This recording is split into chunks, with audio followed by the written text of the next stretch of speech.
Hello, everyone. It is an honor to join you in commemorating the life and legacy of Ed Ziggler.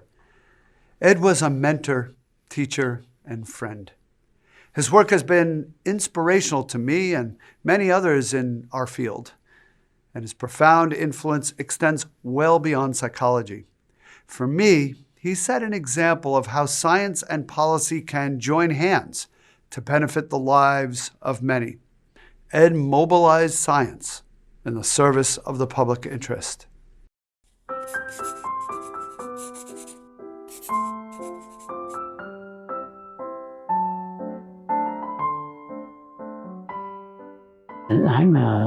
Was a poor child. That's why I became so interested in the Head Start program. I actually had my own Head Start program. My parents were immigrants.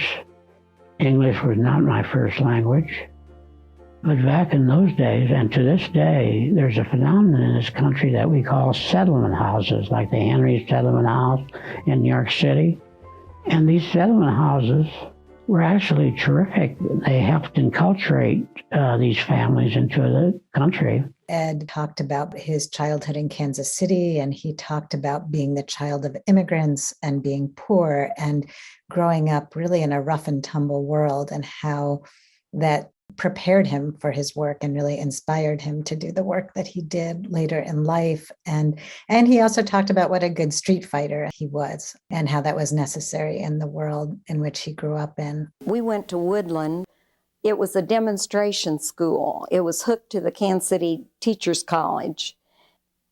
Reading, interest in the community services, all of those kinds of things were part of our curriculum and were very natural to us. Ed invited me to have a beer with one of his sisters, Maureen Argon, who was an interior decorator living in the Kansas City area. They called him Eddie. It was a reminder that Ed was a human being, in addition to being a titan of early childhood education. I don't think my dad would have accomplished half of what he accomplished if it were not for my mom. She was a remarkable, smart, funny woman who had to have the patience of Job to be married to my dad. I used to play, no-limit poker when I was a young man. I quit college once to go to New Orleans and become a professional poker player. I didn't last down there long either. But the game we had in the department, I beat these guys for like 30 years. He taught me to gamble very young, taught me how to gamble, play poker, play blackjack, shoot craps, bet on sports. When Ed served in Korea, he won enough money to buy his parents their first home. He won all the time there, so he stopped playing poker. The challenge was gone. Plus, he felt guilty taking money from his comrades payday after payday. He broke his fast just once, shortly before discharge. He played the camp's pharmacist, with the stakes being the seasickness pills he needed for the long voyage home. He won. But yeah, I'm a very good poker player. Taught my son when he was about 4. He's a good poker player now.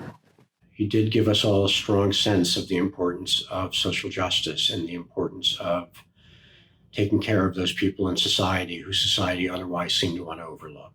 He loved poker, but I think in many ways he was a poker player in just about everything that he did. He realized that part of it is about the cards that you're dealt, and part of it's about the things that you know, but the bigger part of the game really is about the relationships that you have with other people. Your ability to be able to read what somebody else is going to be able to give you, and to take a compromise when you can, and some of the times know that it's time to walk away from the game. Ed Ziggler had an amazing ability to work across sectors. He and several of his colleagues from various disciplines established the field of child development and social policy. He and I co-authored the first 2 graduate textbooks that defined the field. I'm extremely thankful on so many levels for Ed Ziggler's impact. Of course, he's one of the most impactful psychologists of the last 100 years, really making an extraordinary transition from mastering and contributing to basic developmental science and then moving to applied developmental science and essentially creating the field of child development and public policy. The field of intellectual disability owes its origins to Dr. Ed Ziggler and the work of the Special Olympics movement. My mom, the founder of the Special Olympics movement, was always indebted to Ed, always, throughout her life, and called on him frequently to ask for advice on the design of programs, the evaluation of programs, how to promote and explain to policymakers the value of these kinds of interventions. Before Head Start, there were programs for poor children in this country. I think of Susan Gray's project down in Nashville, the Deutsche project in New York City. There was actually one in New Haven that was sponsored by the Ford Foundation. But what characterized those programs was they were interested only in education. Only in education. What Head Start did was introduce really the whole child approach. The whole child concept first was articulated back in 1930 in a conference on children that was being held by the White House. And it was a concept that was kicked around and people talked about, and I think people understood the importance of it. It's ironic that it was first mentioned in 1930, the very year that Ed Ziggler was born, but it wasn't really until Head Start that anybody actually took it serious enough to actually do anything with that concept. It was an academic concept that Ed turned into a reality in terms of how we treat children and families. Sadly, there are little children who are already headed for lives of frustration and misery. No one ever read them a story, taught them a nursery rhyme, showed them about colors, letters, and numbers. Beginning in 1964, Sarah Shriver, who was the head of War on Poverty, really, had this big committee that planned Head Start. I was the youngest member. One foot right in front of the other. The thing that I remember the most was about the wisdom that went into the planning of this program. And it all started with the convening of a group called the Cook Committee. And they had the wisdom to see that you needed a healthy child, to have a child that would be prepared to learn, that you had to involve the parents to really be supportive of that child's development and learning, and also that the parents in turn would learn from being part of such a comprehensive program. The planning committee was made up of leading scholars from diverse disciplines, including preschool education, pediatrics, child development, clinical psychology, social work, and nursing. The planning committee's overarching goal for Head Start was the optimal development of the children experiencing the Head Start program. The planning committee, unfortunately, provided a very long list of sub-goals to reach this major goal, and this long list resulted in the clear goal of Head Start remaining ambiguous. I myself then, in my own scholarship, decided to simplify by designating the 4 systems that were absolutely most critical in impacting human development. First and foremost is the family system. The other 3 being the health system, the education system, and the child care system, where so many children spend those critical early years of life. We had this big ballroom with a new colonial hotel, this old battered hotel. We didn't even have file cabinets. Applications began pouring in. We used to keep the applications off this ballroom were restrooms, and in them were bathtubs. And we kept the applications in those bathtubs. Now, what Jules Sugarman did that was really brilliant was hire substitute school teachers, and they would sit there, and they would go through these applications, and if they had an educational component, a health component, if they had all the components of Head Start, they would check it, and there'd be like 5 checks. And if they give them the 5 checks, the check for Head Start would go out to them. So in doing that, you know that you had to put in place a lot of poor programs. Ed realized very early on that there needed to be a way to be able to bring people into the profession of caring for children and families. And that's where he came up with the idea of the CDA, the Child Development Associate's Credential. We are still having the conversation about what it means to create a professional field of practice for early childhood educators, the competencies and standards of early childhood education.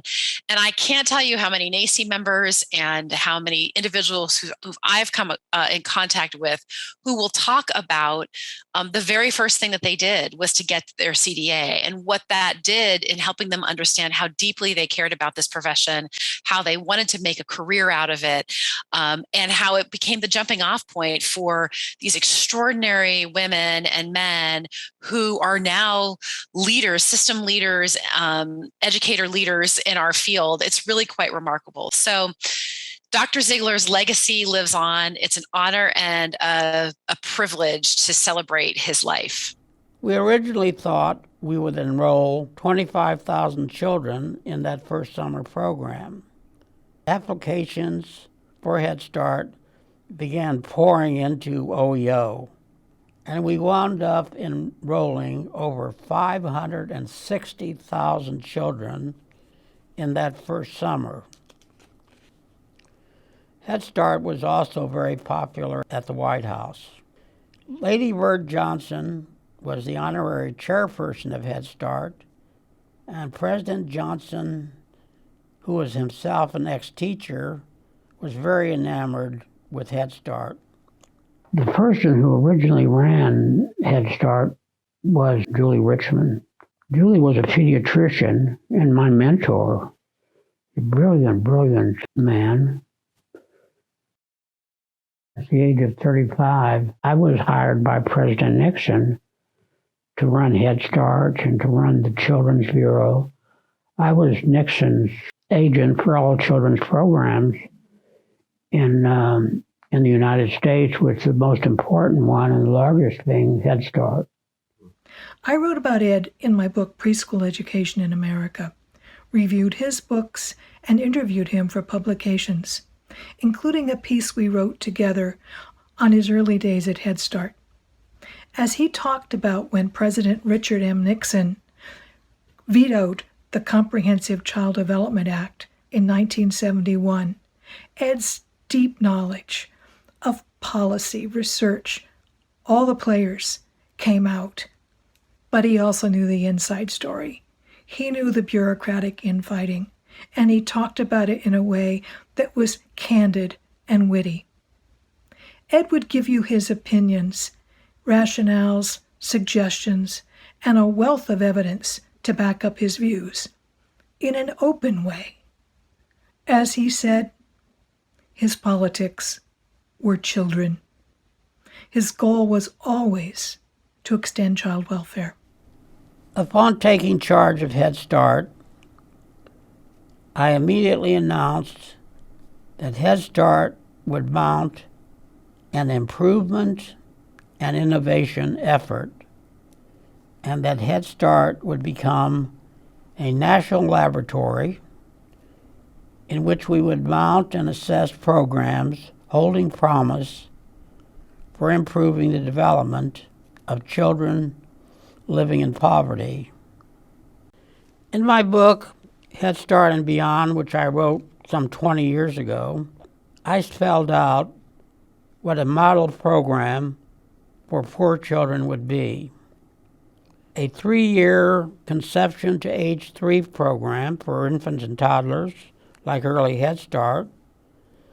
Then you follow this with a high-quality 2-year, full-day, full-year program which provides poor children the preschool education they need while providing Head Start parents high-quality child care they need so they can work.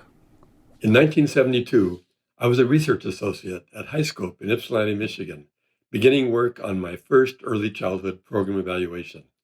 It was a study of the new Home Start demonstration project. I was not aware at the time but this was to be important through the years in my relationship with Ed. In the early 70s, he and others in what was then the Office of Child Development in the old Department of Health, Education, and Welfare were developing the first Head Start policy manual. Head Start's most serious problem has always been inconsistent quality. Some programs are excellent, some are mediocre, and a few are poor. This situation began before the first center opened its doors. The project started off so big and so fast that quality controls were left behind. From 1965 to 1970, Head Start had absolutely no performance standards. Every Head Start center was essentially doing whatever it cared to do and whatever they felt was Head Start. I thus, with the very first performance standards, which lasted till the Clinton administration when they were updated, guaranteed that Head Start was a genuine program in which every Head Start center did a certain set of activities. And I and my staff created the Head Start policy councils, which must consist at least half of parents. And these policy councils still exist and are the ruling body of each Head Start center. Giving parents this power has made parents the most effective advocates for Head Start. When President Carter tried to move Head Start from Health, Education, and Welfare to the new Department of Education, this would have destroyed Head Start as we know it, and it was parents who interceded and kept Head Start in HEW, where it has had a comfortable life. Poker's assessing people when they're bluffing, when they're not bluffing. That happens in Washington all the time. Somebody tries to throw a bluff at you, like that guy at OMB did. That was just a bluff. One of the most significant initiatives that Ed and I worked on is the School of the 21st Century, which forever changed the way schools operate.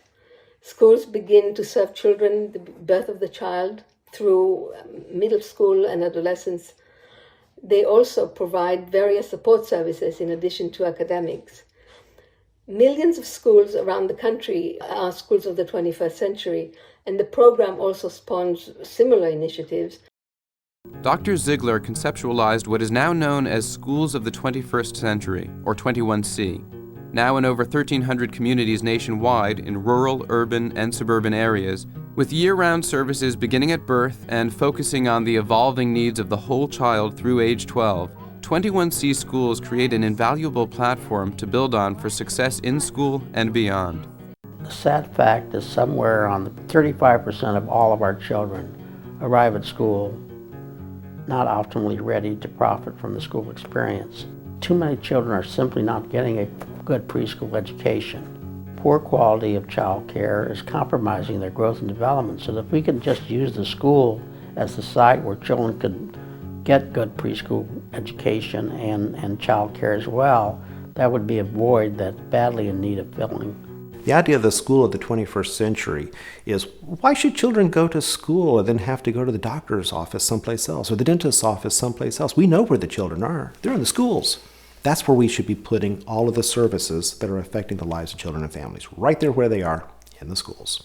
The Comer-Ziggler initiative is really an effort to support the development of children in a way that they want to learn and be successful, and they want to manage themselves in a way that is respectful, helpful, useful to themselves and to others. The way our program came about is that we were working in the same building but separately and had never thought about trying to work together. But we had the same foundation executive working with us, and it occurred to him that if we put the two programs together, we would be even stronger. That program was so successful that they were accused of cheating on the state tests, and they had to take it over again. And they did better the second time than they did the first. It wasn't cheating. It was child development. It was support for child development. It was reorganizing the system so that you could create an experience for the children that everybody developed and they could learn. It was very much in favor of having graduated rates, namely that he would allow there to be universal pre-K, but he knew that there would be a waste of money if we gave this pre-K to very affluent families. First of all, a lot of affluent families wouldn't take it. And secondly, that they could pay in a way that disadvantaged families couldn't. So he was very, very enthusiastic about the idea of having a graduated scale. And to an economist, this is like a payment schedule based on needs. So I thought he made some very useful contributions to me, and I incorporated that in some of my own work. He made a real difference in terms of social policy in the United States. He was smart, he was savvy, he was connected. He knew how to bridge academia and the real world. He was one of a handful of people that had it all when it came to early childhood. He understood the policies, he understood the mechanics of early childhood and why it was failing in many ways, many of our families. And in addition to that, he understood the politics of Washington.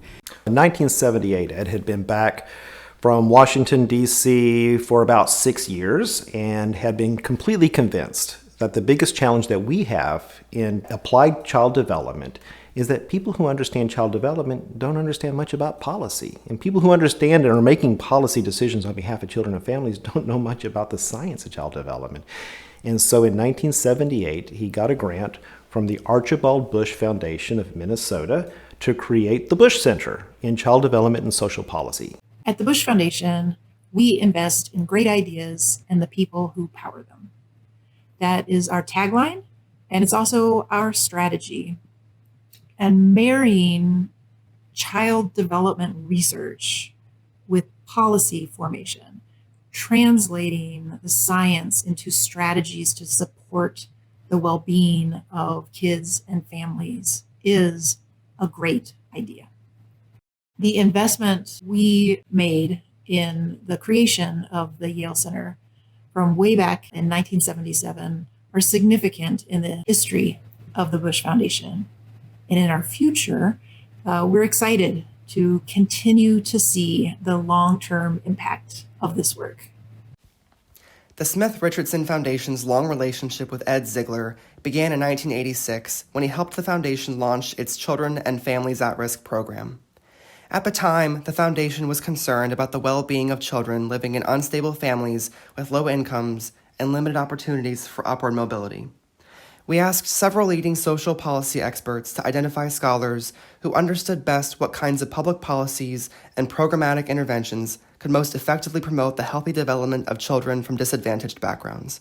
They all pointed to Ed. It was really Ed Ziggler's vision that created the Bush Center in Child Development and Social Policy at Yale that we renamed the Edward Ziggler Center in Child Development and Social Policy in 2005. It was a way to be able to remember his legacy, but it was also a way to be able to remind us all of the fact that a good vision, a good imagination can create things that can have a huge impact on everyone else that follows, simply because you're impacting the way in which they think about things.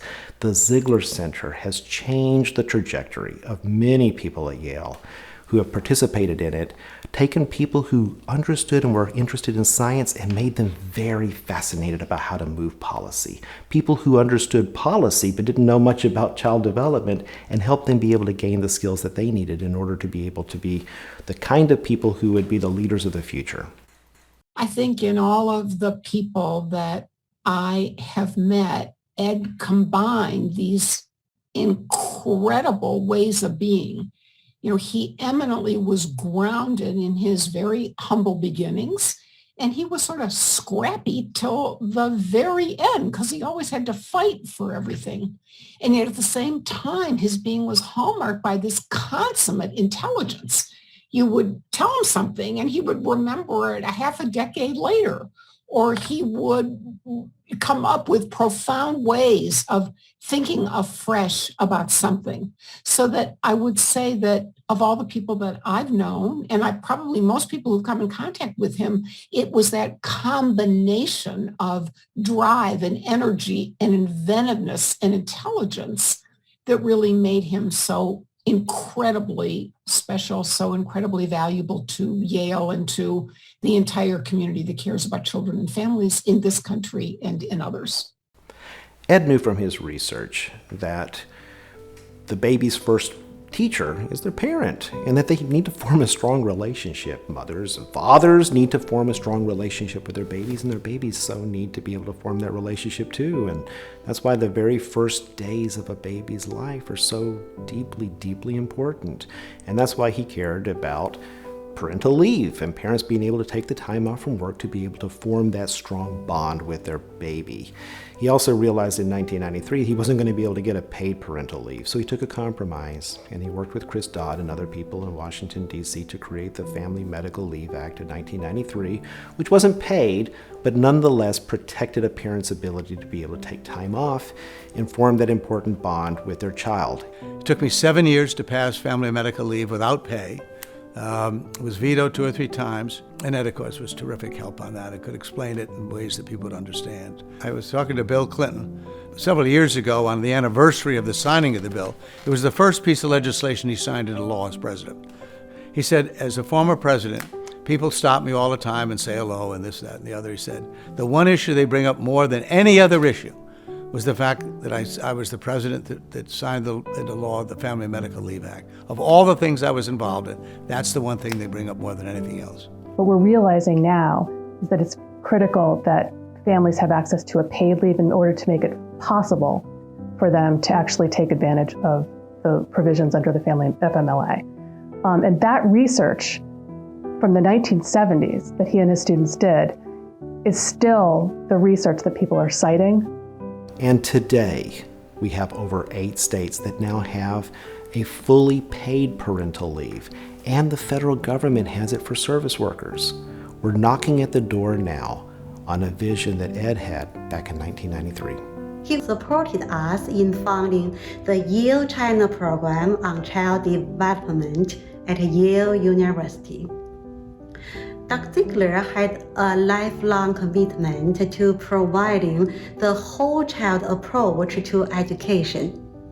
As a head start, the Yale China Program on Child Development aims to provide children a good start through cross-cultural academic collaborations.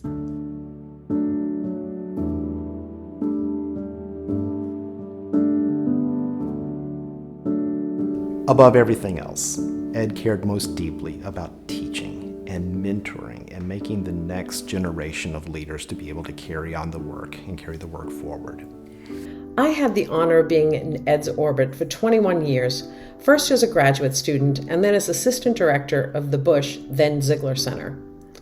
My role at the Ziggler Center was running the Ziggler Fellows Program, which trained Yale affiliates at multiple levels, undergrads, grad students, postdocs, early career, and mid-career on how to work at the intersection of child development and social policy, a field that Ed essentially founded. I chose to attend graduate school at Yale to be part of this fellowship program, so it was really incredible to eventually lead it with Ed. We organized a weekly social policy lunch lecture series, which brought renowned people in the field to Yale to speak about their work. This was both a Yale course and a series open to the entire Yale community, as well as to the general public in New Haven. It was one of the first, if not the first, Yale courses of this kind. The series drew a large, diverse crowd every week during the academic year for decades. The Ziggler Fellows Program also featured an annual trip to Washington, D.C., where fellows visited various players in the social policy-making process on their home turf to learn about their jobs. We also had a small seminar that Ed and I co-taught. Over the course of just the 12 years I worked at the Ziggler Center, hundreds of fellows participated in the fellowship program.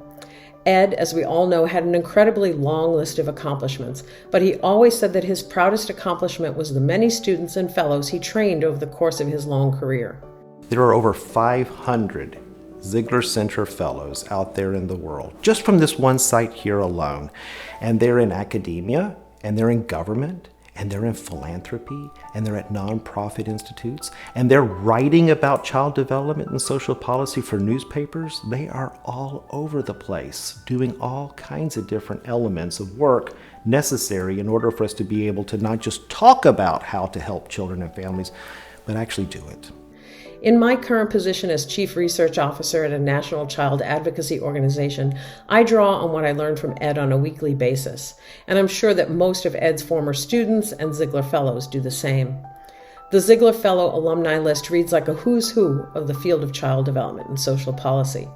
Ed was right to be proud, and I'm honored to be part of it, and among those Ed brought into the field.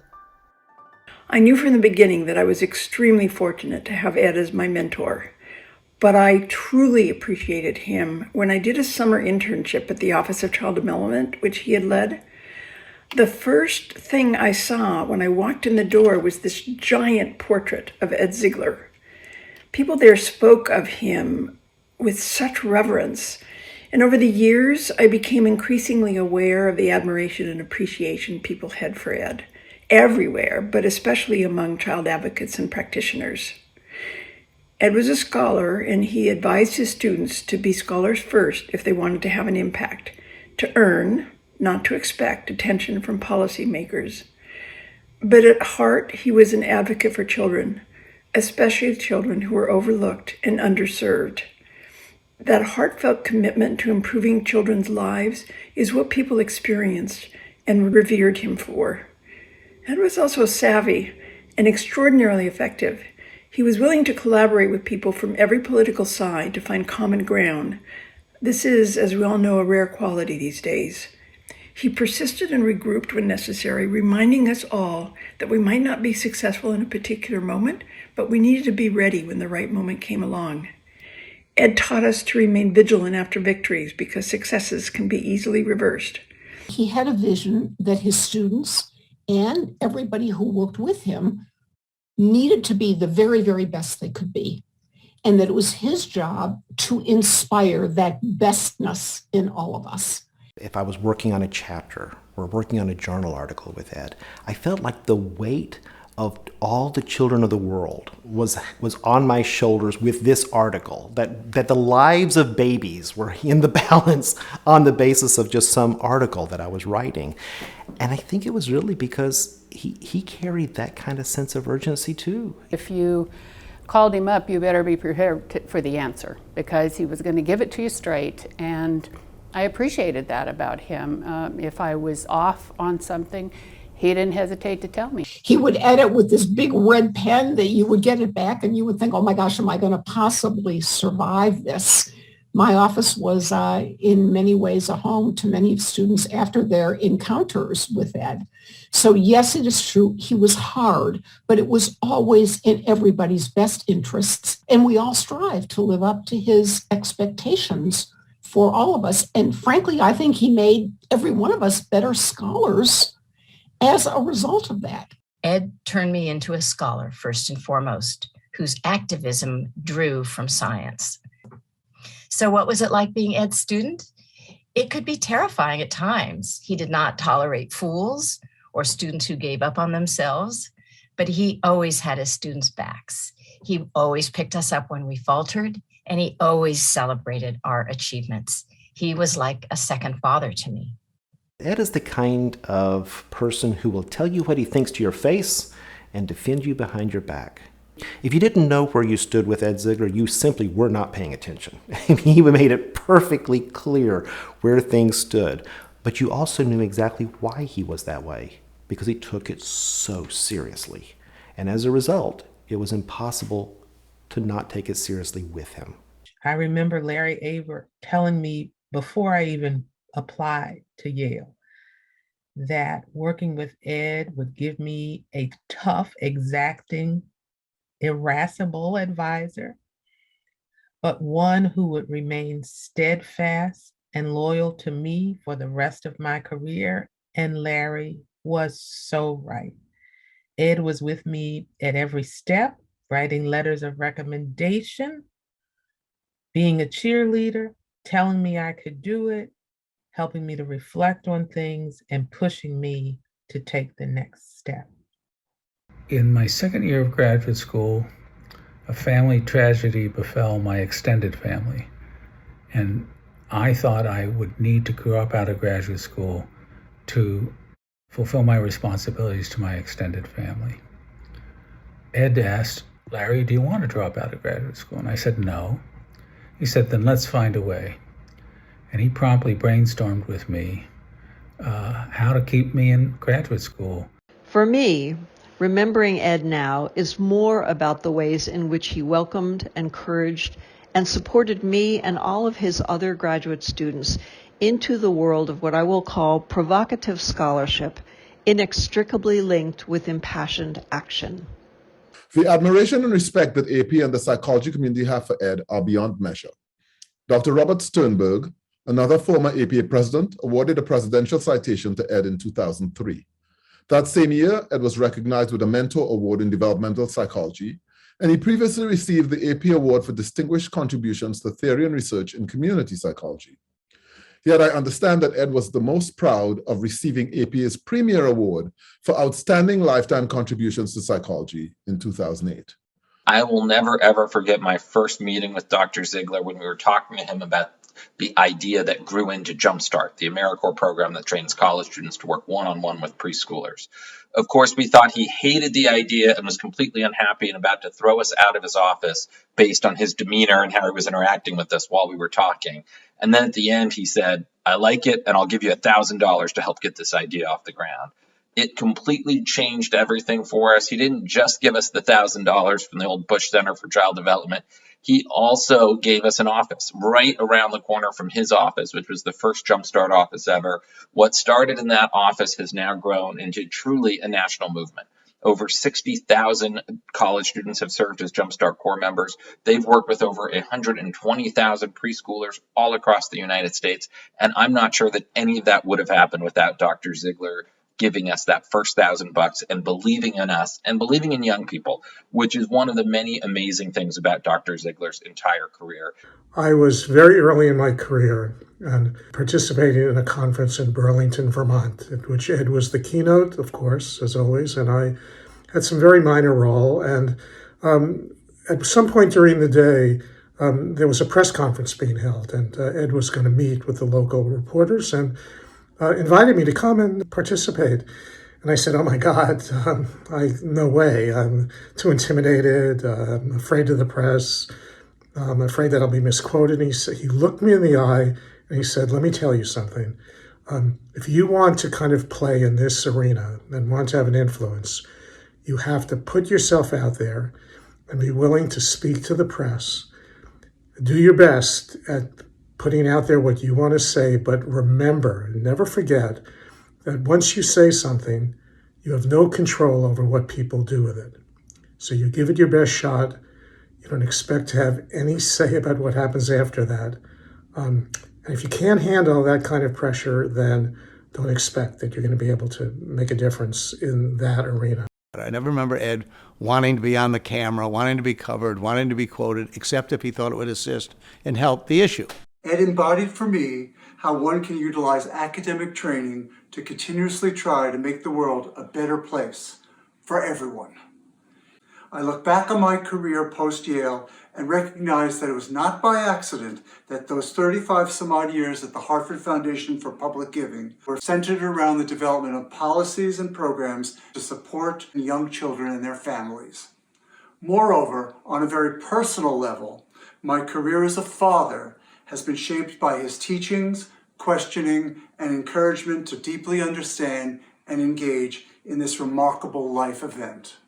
Thank you so very much, Ed, for helping to steer me onto these incredibly important paths of learning, of being, and of doing. It's a real honor and pleasure to have the opportunity to highlight Ed's impact on my life.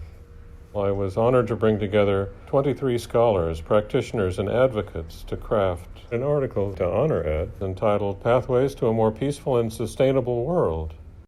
The article provides an overview of selected ongoing international efforts that have been inspired by Ed's vision to improve programs and policies for young children and families. The efforts presented are in close alignment with strategies articulated by Ed. Several years later, we found out that Ed was going to need surgery. And Dr. Kim, the anesthesiologist, went over to Dr. Ziggler and said, I was a Head Start graduate. My mother said that the only reason that I turned out as well off as I did was because I had such a good start to education from the Head Start experience that I had. After the surgery was over, it really wasn't the kind of follow-up that sounded like a doctor checking in on a patient. It was more like a man checking in on his previously unknown benefactor, somebody that he felt had really helped change his life.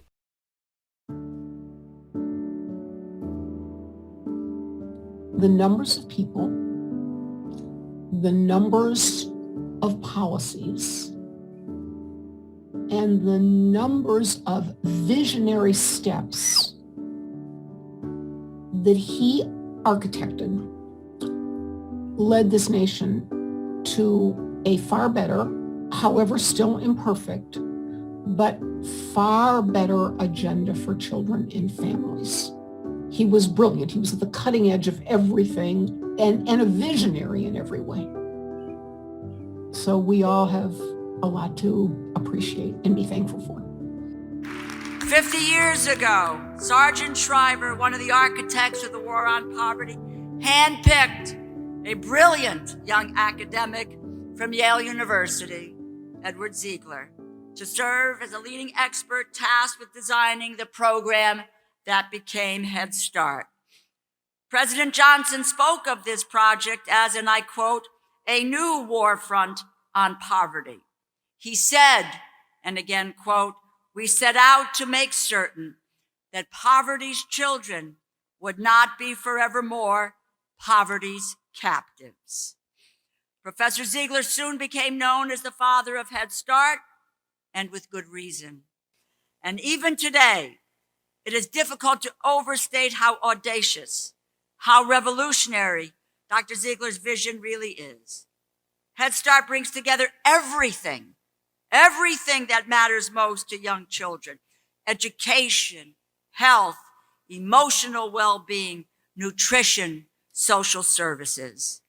Instead of treating children as isolated individuals, Head Start embraces whole families, involving parents in making sure their kids are ready to learn.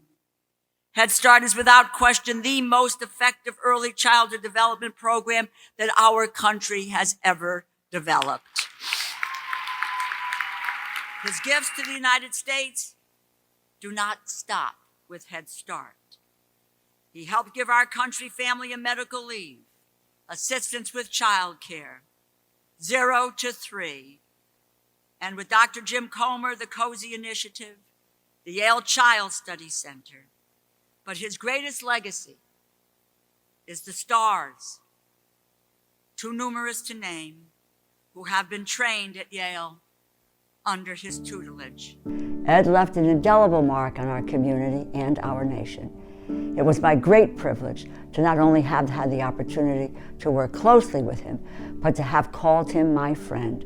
And today, it is my great honor to join all of you in remembering Ed's invaluable contributions, not only to his chosen profession, but to all of our lives. May his spirit and vision continue to be a guide to us all.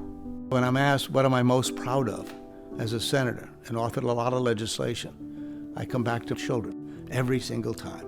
Other things may have had a larger impact at the moment and so forth, but nothing I did will have the lasting impact that the cluster of issues around children and their families did. And Ed Ziggler was the author of an awful lot of those ideas and how to get them done. He wanted us to always do better. He wanted our country to do better. He wanted scholars to do better by our country. He wanted those of us who were in the profession, teachers and school administrators, he wanted us to do better because he knew we could. And he knew there was a better future for children if only we dedicated ourselves more fully to it. Upon receiving one of his numerous awards, Ed reflected on the Head Start program he conceptualized. He said, if I had never done anything else in my life, that would have been a life worth living. But of course, Head Start was just one way Ed improved our world. He advised every U.S. president from Lyndon Johnson to Barack Obama on child and family policy. He was a prolific scholar who published over 40 books and 800 papers. And he was pivotal to the Family and Medical Leave Act's passage. Throughout his life, Ed brought much honor to Yale and an equal measure of hope to millions of youths across America. As we pay tribute to our devoted colleague, let us find solace in the fact that Ed Ziggler's legacy endures through the many lives he enriched.